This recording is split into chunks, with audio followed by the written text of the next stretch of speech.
I'm here with Thijs Weiller, co-founder at JoyMasher and game design teacher at PUC Brazil. Thijs started in the industry. Thijs started in the industry as a game designer in 2010, and since then has been designing and producing at JoyMasher, as well as teaching game design at PUC in Curitiba. She produced, funded, and launched multiple hit games, including Rainy Days, Rococo, VR, Jake and Tess Finding Monsters, Odalus, Galaxy 11, and many more. Thijs and her partner, Daniello, are currently porting their games to console to support themselves, and they support themselves from the profits of their previous games. Thijs has also written two books, two of the few books that there are in Portuguese on game design, the product of her MSc. The books are Game Start and Pensa Pequeno. So, welcome, Thijs. Great to have you here. Thank you very much for having me. Can you give us an update on the current game developer community in Brazil? So, the current game developing community here is, I believe it's rather big, but if we compare to more industrialized countries like UK or United States, not that big, but for Brazil, it's for me enormous and getting bigger. And we have a lot of smaller teams. We have some 2 or 3 big studios with more than 100 employees, but mostly is smaller studios or working independently or making games for hire that we here call advert games, that are games that are advertising. Thank you. So it's great to be working in a sort of growing and developing industry. We've noticed more and more game developers localizing their games into Brazilian. What's that experience been? Brazil is very unique. It's weird because we are such a big country and we have a lot of different accents and a lot of different expressions and a lot of different, how can I say it, ways of life. It's very different and diverse. And having games localized in Brazil, I believe, is a challenge because to accommodate that, it's quite hard to make. It's not just translating to Portuguese, especially if you're translating to European Portuguese, which have a very different set of words and ways of constructing sentence that sound not natural here, even though they are grammatically correct. They're not the way we talk. So I bet it's a challenge. For us, it's easier because we're from here. So. Yeah, yes, I'm sure it's great for you. How many sort of localizations do you make? Do you just make the one, or do you do different versions depending on the area in Brazil? We just make the one, but we generally try to accommodate things from different parts of Brazil. Thankfully, we are lucky enough to know people from all around, from the north, from the south, from the northeast, from the central-west. So we have a lot of people to talk to and ask things and try to represent everybody, or at least everybody's slangs or terms. Thank you. It must be very interesting, actually. I'm glad we don't have to make ours into Scottish and Welsh versions over here as well, you know. So what about the business side? Is that developing and growing? The way I see it, it's I have some data to support it, but it's not very strong data because we only have one company that compiles these data sets, but it seems to be growing every year. around 5 to 10% in the developing side, not counting the localization and everything else, which I suppose it might be growing even better. But it's we have a lot of design. We how can I say? Right, Tace, I'm sorry you broke up there. That's good because I forgot the word. could you try to remember the word as subjects. We have a lot of universities teaching game design, and most of game design courses have business subjects or business careers that students can pick. That's very interesting. And you at the grassroots, are you experiencing, more support from big corporations, platform holders, and government? We, as JoyMasher, me and Danilo, we avoid this kind of support because we think we are going okay, and we want people that still don't have how to support themselves to grab those opportunities. But since we released Onican and Odalus, we not only got the financial stability we were looking for, but it's much easier for us to get in contact with publishers and companies interested in investing in our projects. So we're good. And I think indie developers here, if they can support themselves for a while, for 2 or 3 titles, they also can find these partnerships and the big publishers. And who is it who's supplying this support and partnerships? In Brazil, no one in particular. We generally, it's very case dependent. So with us, we got some contacts with some guys through internet and through some events. For other people, it's going to GDC or E3. It's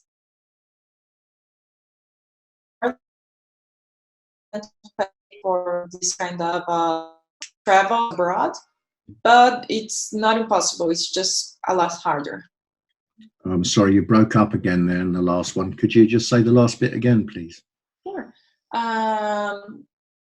So it's a lot harder for developers that can't travel abroad or travel to São Paulo to meet with investors or publishers, but it's not impossible either because of the internet. Yeah, thank you. Is the Brazilian government involved at all? Do they see it as an area for growth for the economy? We had some investments from the government 2 years ago, and again in the year before, I think 2016 and 2017, the end of both years, we had a big call for games with big investments. There were prizes around R500,000, which is a lot of money. But the current government no longer supports this kind of investment from the government. So we are probably going to live without it for a while. Okay, I see. Thank you. Thank you. That's very interesting. You've had some great experience and made some really profitable games. What was your first game and how did you start to build a community? So as JoyMasher, our first game was Oniken, but I have been working with companies. I worked with game companies until 2016. So I already picked up some things about releasing and some things about how to manage a project. I have no formal training in project management. I just learned by working with games and working in bigger companies and bigger groups and teams. And our first game as JoyMasher was Ukie, and we kind of got it out of luck to discover a niche that we were part of. We like retro games, and we decided we wanted to try to do them. At first, we didn't thought it was a business model at all. We just wanted to do that game, and we were actually willing to release it for free as a shareware. But after a while, I convinced partner that we could sell it. Probably not going to bring a lot of. I think I could again have a. Yes, that's right. Did you say that you convinced Danielo to start to sell them? Yeah, so I convinced Danilo to try to sell them. Obviously, we weren't going to get rich or anything, but at least in, I don't know, a decade, maybe we were going to be able to live off these games.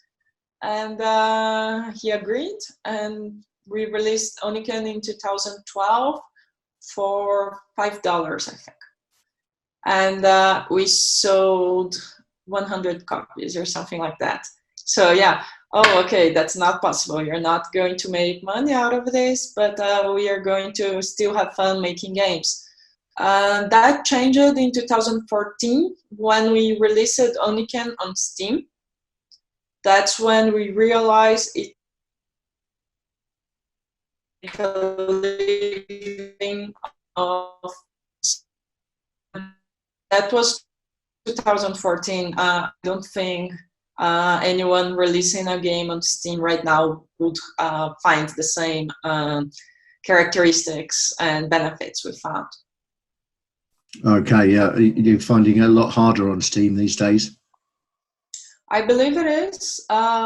Since we got in 2014 and we actually found our public, our niche, when we released the Dallas, it was great as well, even though it was already 2015.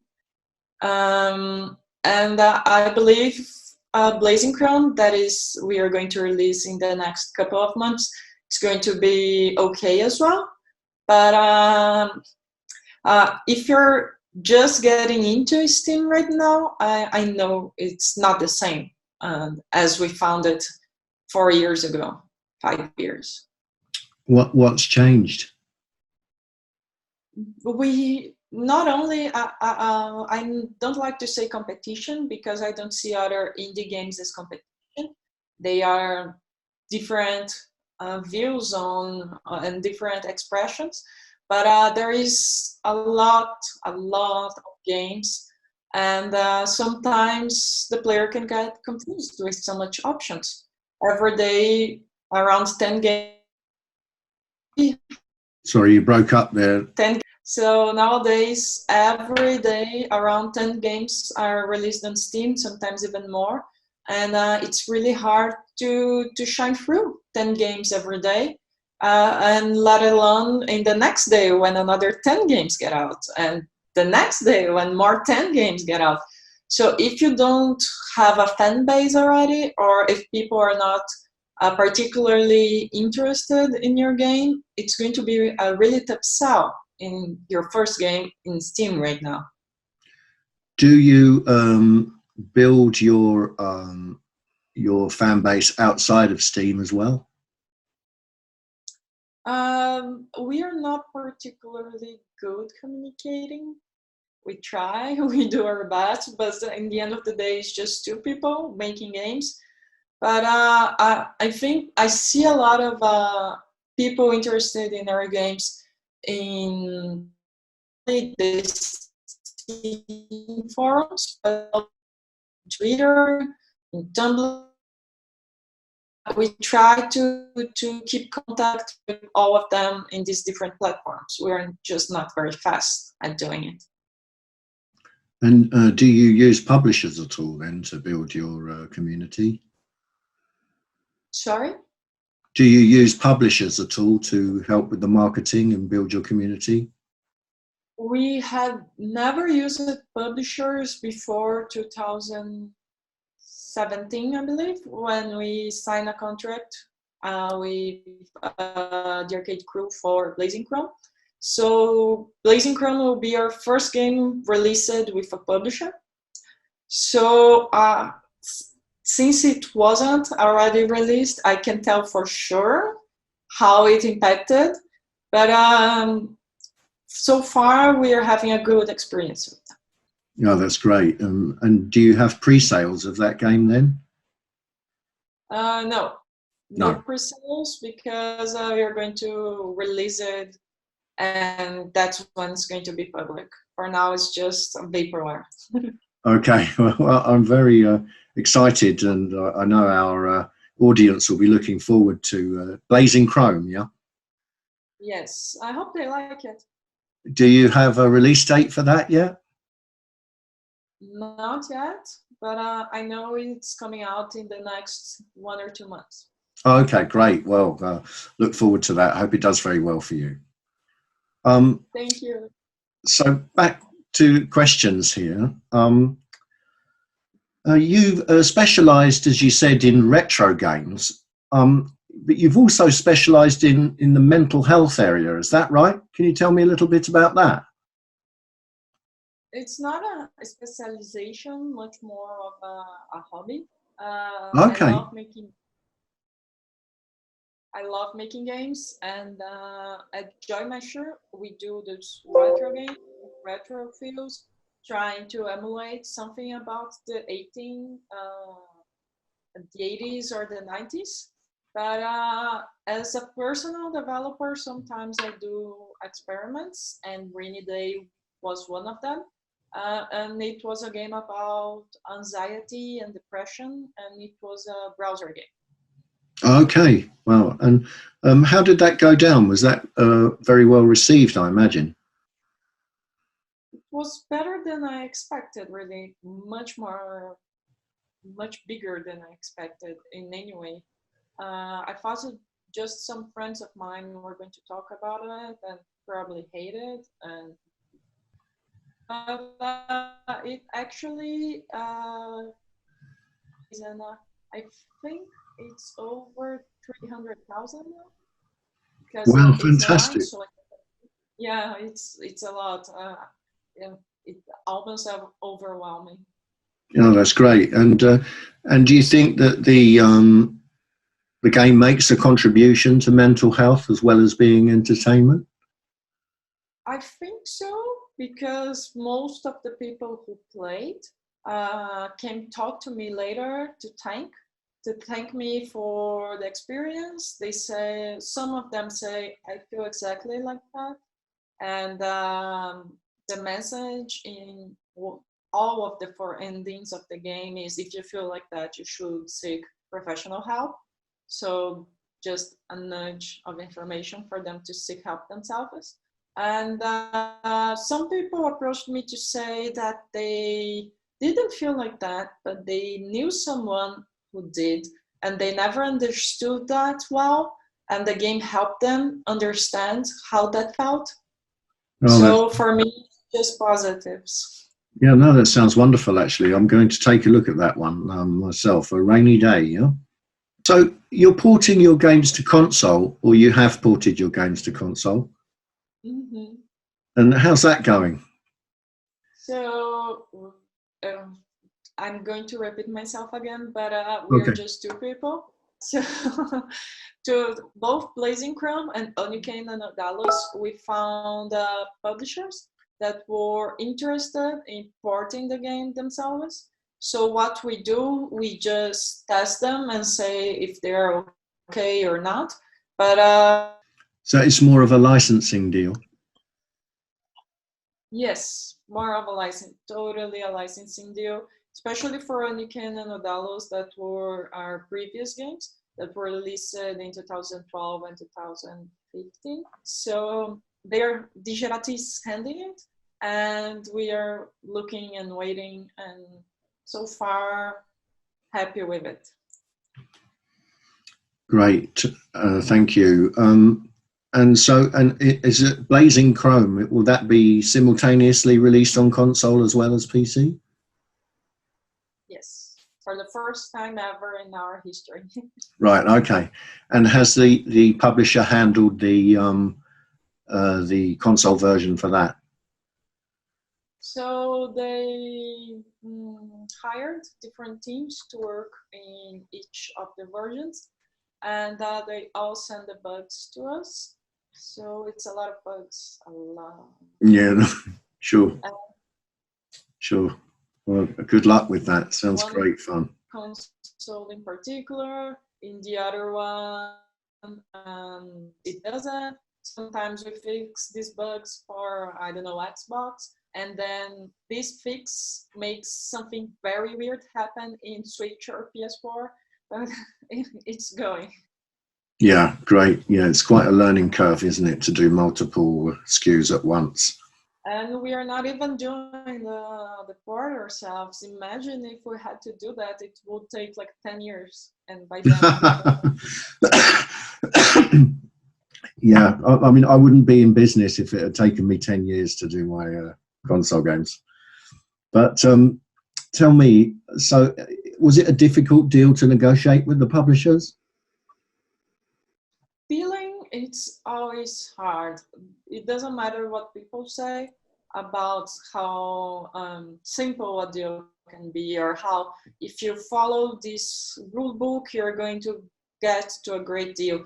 Deals are hard, not only because they involve numbers and money and things that we can put value on, but they also involve people and ideas and things that we cannot put a value on very easily.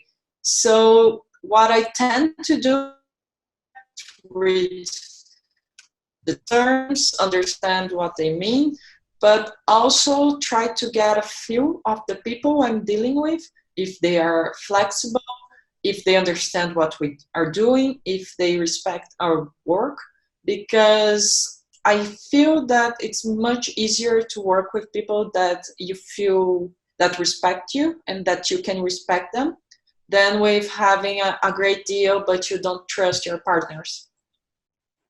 Absolutely, great. And you found the right balance in this instance, clearly? Sorry? You found the right balance in this instance, clearly? I think so. So far, yes.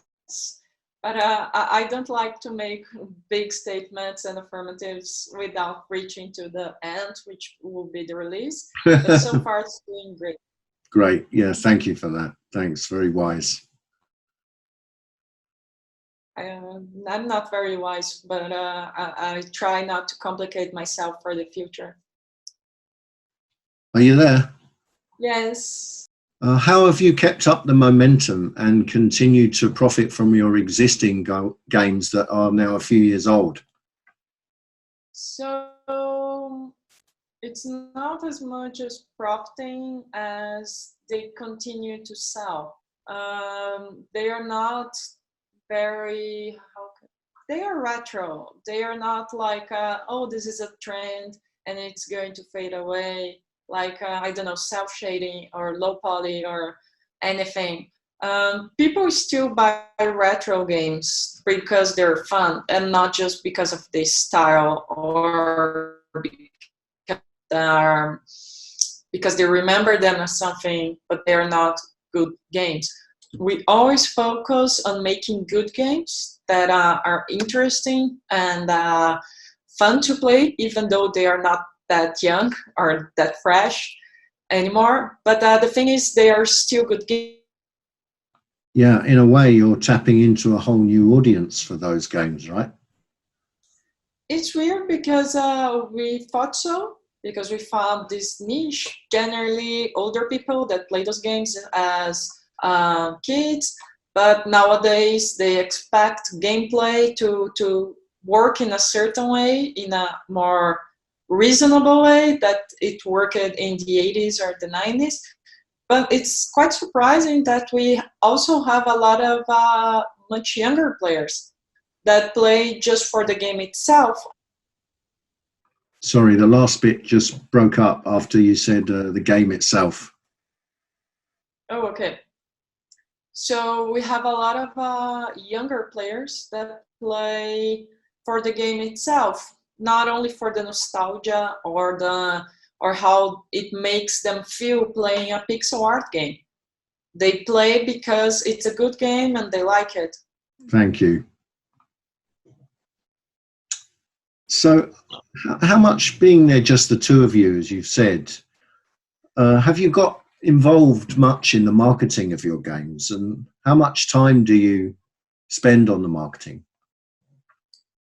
So communication is mostly my side.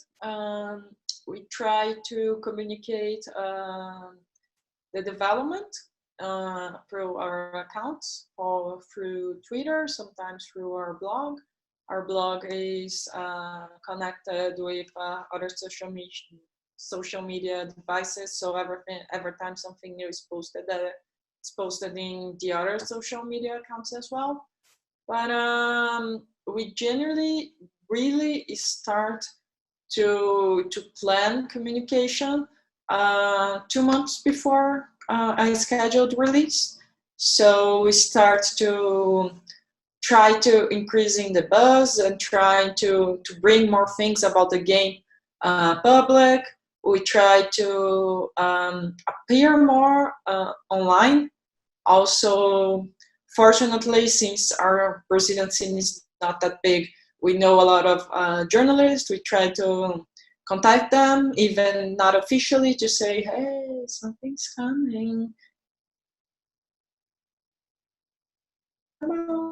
Something. So our mailing list starts to happen again, because we stay like 2 years without sending any new email. But then near release, we start to send an email every 2 weeks in the 2 months prior, and then 1 mail per week in the final month, and then in the 2 weeks, the 2 final weeks, around 2 emails per week. Sorry, I lost the last bit after 2 emails per week. Oh, okay. So we also don't like to flood journalists with emails, because nobody likes to be flooded. So we only do these 2 emails per week before launch, like 2 weeks prior and in the week of the launch. And still, every time we send an email, there is something new to it. Like, hey, this is the new trailer. Hey, look, this is a new artwork. Hey, we are doing contacts, a promo. Someone can get a free serial, new copy of the game if they do that. And communication is hard. Fortunately, actually, I have a degree on journalism, so that prepared me a bit for this part. Oh, that's great. Very useful. And you said you send out all your social media, your blog posts simultaneously to all platforms. What tools do you use for that? We use a lot if this then that. That is a web service. I don't know if you know it. I don't know that one. Could you say it again, please? If this then that. It's okay. Like yeah. TTT. So there are services that connect other services. That's all they do. So for instance, you start with if this happened, in the case blog post, then this happens. And what I like more about it is that it is online. You don't have to install anything, and it's very customizable, because you can insert what you want to be posted. I want the photo to be posted. I want the insert of the beginning of the text to be posted. No, I want just the title, and you can do how you want it to be. It's great. Wow, that's great. And just the two of you manage that, just you and Danilo? Mostly just me. Danilo doesn't like the communication very much. Right, okay, great. Well, thank you and well done. You've have you tried other things to help you sell more games? So we are not very pushy in selling things. We just think that's a great product. If people that like this kind of game knows it exists, they might want to buy it. So it's trying to make people that might like it to know it exists. So we try to talk with influencers that already are in this sort of game. We try to talk with people that are key to this kind of game and not try to communicate to the most number possible of people. We just try to focus on it. And if you guys like it, please support us. But if you don't, Oh, I'm sorry, you broke up again there.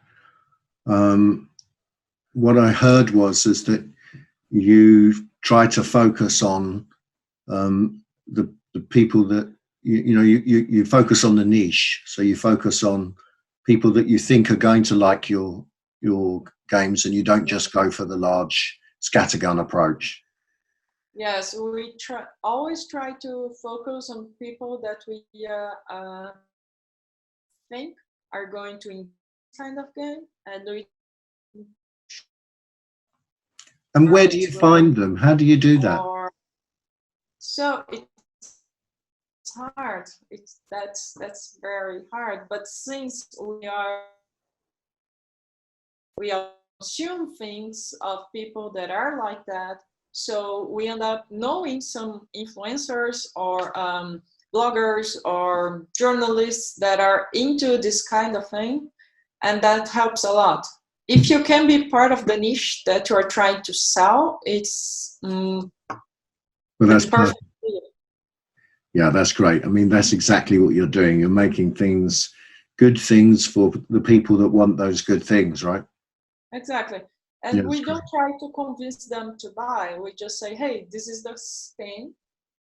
Please try. If you like, support us. If you don't, that's okay too. But just let us know why you didn't like, because we also believe there is also room for improvement in anything. There is no perfect game or perfect object or anything. There are things that can be better, and we would like to know which of them you would have a better experience with. Wonderful. Yeah, thank you. That's really clear. It sounds like I think you already done a Kickstarter campaign? Yes, we did for Odalus. How did that go? It went really well, actually. It was a very rough period for me and Danilo. He just quit his job to go live with me in São Paulo, and 2 weeks later I got fired. Because the company was decided that they didn't want to make games anymore. So we had to move. Yeah, tough luck. And we had to move to a smaller city because of the costs. And we were both doing freelancing, but it was hard to balance freelancing with making a game because of the time. So we decided to do a Kickstarter to help us with not only our needs, but mostly people that we needed to help, like musicians, like any kind of outsourcing that we needed. And it went well, it went above what we needed. And we actually, 6 months after that, was when we released Oniken in Steam, and that changed everything. So it was great for that period of time because we really needed, and we actually fulfilled the last rewards last year and sent to everybody. It was like a weight being lifted from us, but because we promised an art book and we had to actually do the art book ourselves and do the designing, the editing, the writing. You're looking to the writer of the art book, and it took a while to actually close the file and send to print, and to be printed it also took a while. So Yeah, it was like a whole project in itself, right? yeah, Yeah. it's Right. almost as hard as doing a game. It's Mm, to fulfill your Kickstarter rewards. yes. And did you find, as a Brazilian company, that it was harder for you, um, in terms of credibility, or in terms of just reaching people?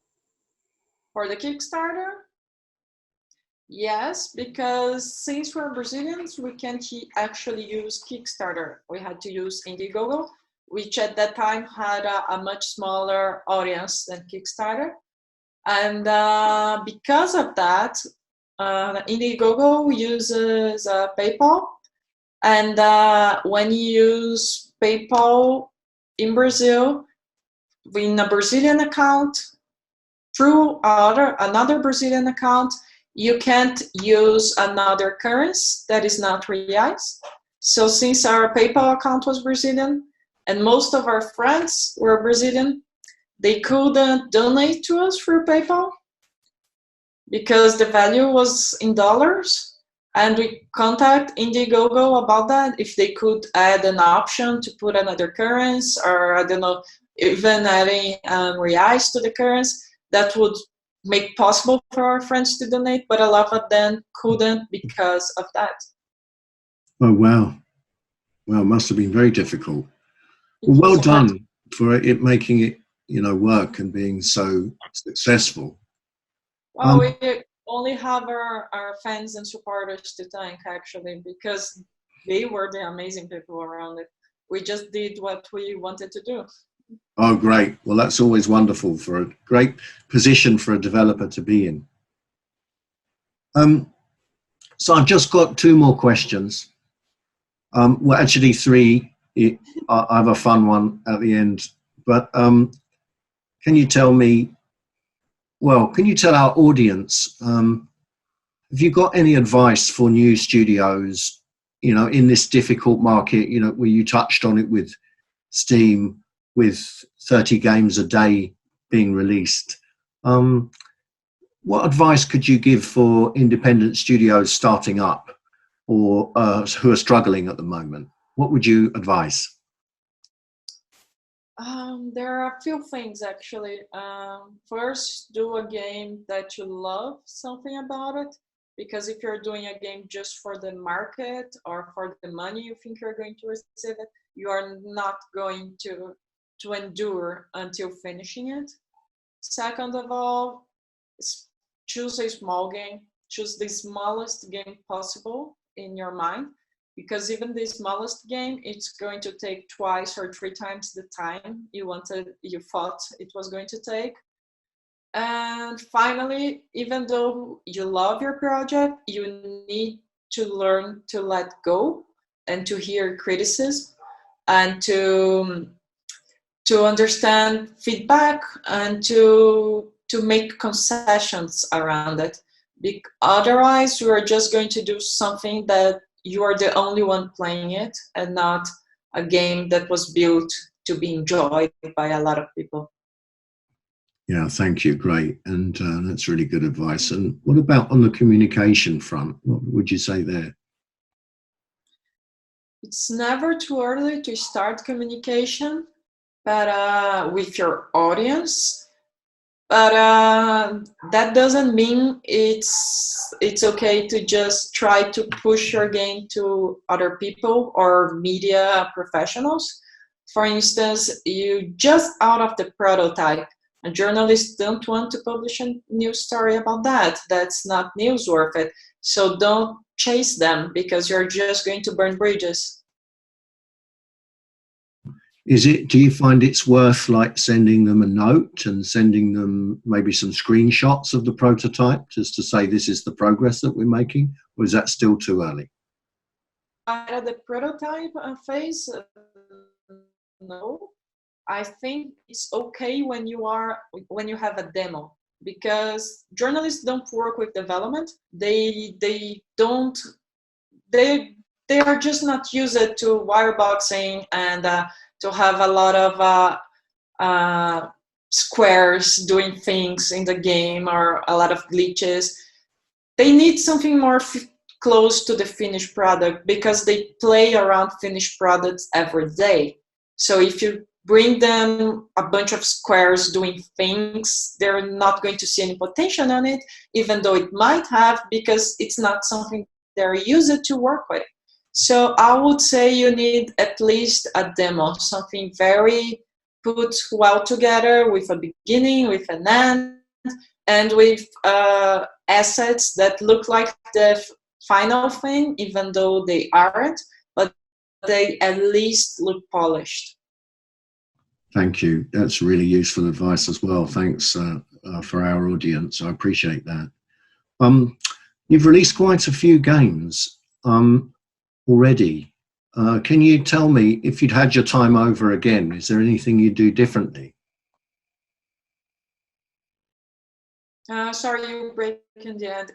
You asked if I will do anything differently? Yes, if you had your time over again, would you do anything differently? I don't think so, because if I did anything differently, I wouldn't be here. So I wouldn't not work in the companies that bankrupted, because bankrupting was part of understanding how hard this market is, and to know people that went through, and to understand how hard it is to work in this field, and how lucky we are to get where we are, because it's not just hard work. Hard work is almost what all game developers do, and not all of them succeed. So hard work is the bare minimum of being able to continue in this field. Yeah, great. Thank you. I mean, it's, you know, you can make your game, and even when the game is successful, you still got to make sure that you get your royalties, you know. It is a very tough business. So if you are having positive reviews and you are a success with the critics, that doesn't mean you are going to sell. It doesn't mean that you're going to sell enough to pay for the money you already spent. And what's the good of it if you can't just keep your workers and the people that work in the game, the developers, with a job? Yeah, thank you. And well, I mean, it's been wonderful to speak with you today. Are you playing anything at the moment yourself? Right now, I'm actually playing Yoshi from the Wii U, and I'm loving it. Thank you.